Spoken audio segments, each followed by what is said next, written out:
देखिए, बंगलौर में जो हादसा हुआ दुर्भाग्यपूर्ण है, दुखद है। जितनी मतलब जो है उसके बारे में कहा जाए कम है।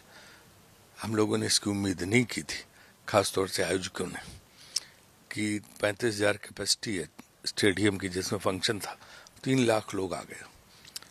किसी लीग मैच में इतने लोगों का आना जो है उसकी उम्मीद नहीं थी।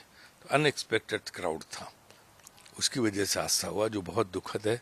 और हम सब लोग इसको जो मानते हैं कि मुझे लगता है कहीं न कहीं जो है हमें आगे बहुत एहतियात बरतनी होगी, इससे सबक लेना होगा कि आगे इस तरह घटनाएं ना हो। मुंबई में वर्ल्ड कप का वो हुआ था तो उसमें सारे प्रिकॉशन लिए गए थे और रोड शो हुआ था और उसके बाद स्टेडियम के अंदर हुआ था, कोई घटना नहीं हुई। कल अहमदाबाद में मैच था, कोई घटना नहीं हुई। तो इस तरह की घटना जो हुई है इसके लिए आगे बहुत जो मुस्तैदी से काम लेंगे और इस तरह घटनाएं दोबारा ना हो, क्योंकि किसी को उम्मीद नहीं थी कि लीग मैच की जीतने पे इतनी भीड़ आ जाएगी, किसी को उम्मीद नहीं थी। सर, जो हुआ वो तो ठीक है, इसकी आप लोग कह भी रहे, निंदा भी कर रहे हैं, लेकिन जो माफी सरकार की तरफ से मांगी, आपको लगता है बेहतर नहीं, ये तो थी क्या, इसीलिए तो उन्होंने रोड शो बंद किया था कि ताकि ये ना हो, भगदड़ वगैरह ना हो। लेकिन स्टेडियम के बाहर हो जाएगी इसका अंदाजा नहीं था लोगों को। आपको लगता है कि इस पर राजनीति नहीं, जो राजनीति नहीं होनी चाहिए, जो भी है सबको मिलकर डैमेज कंट्रोल करना चाहिए।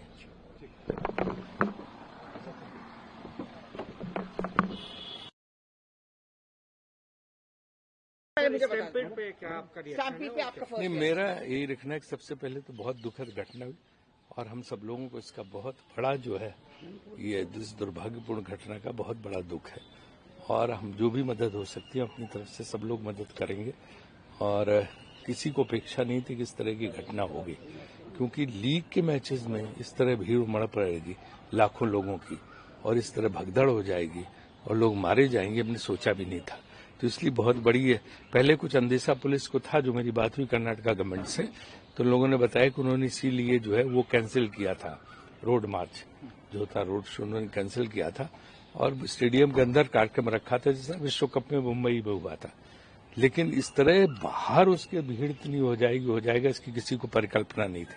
अभी सारी डिटेल्स ले रहे हैं, फ्रेंचाइजी से भी बात चल रही है, हम लोग बीसीसीआई के लोग भी आपस में बात कर रहे हैं। चूंकि बीसीसीआई का फंक्शन नहीं था इसलिए बीसीसीआई की सीधी कोई जिम्मेदारी नहीं थी, लेकिन हम इसको पता लगाने की कोशिश कर रहे हैं और इसके बाद जो विस्तार से डिटेल आएंगे उन डिटेल से आप लोगों को अवगत कराएंगे। BJP is already saying it's a failure of law and order. I think it should not be politicized because this is a cricket function. We should not bring politics into cricket. And it can happen in any state. That means the party in power there should not be blamed for this.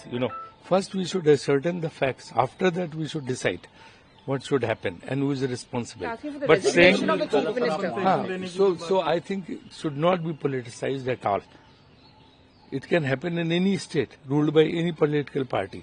That much, if at times it happens in some state where BJP is in power, we should not blame BJP also. Sir, कल आप वहाँ भीड़ बहुत ज्यादा हो गई थी, अचानक इस कार्यक्रम को आयोजित किया गया उसकी, और ये अंदाजा किसी को नहीं था। फ्रेंचाइजी से मेरी बात हुई, फ्रेंचाइजी भी कहना उनको भी अंदाजा नहीं था कि इस तरह भीड़ उमड़ पड़ेगी।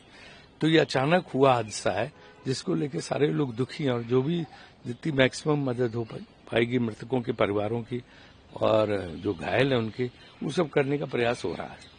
डीके शिव कुमार ने सर अपॉलॉजी भी इसको लेकर मांगा और कहा कि हम लोग अभी डिटेल्स हाँ, वही सारे अभी डिटेल्स ले रहे हैं। मेरी बात भी चल रही, कर्नाटका गवर्नमेंट से भी, पुलिस से भी, फ्रेंचाइजी से भी, बीसीसीआई के लोगों के आपस में, तो सारी बातचीत चल रही है। उसके बाद जो पता चलेंगे आप लोगों को अवगत कराएंगे। Chief minister should resign.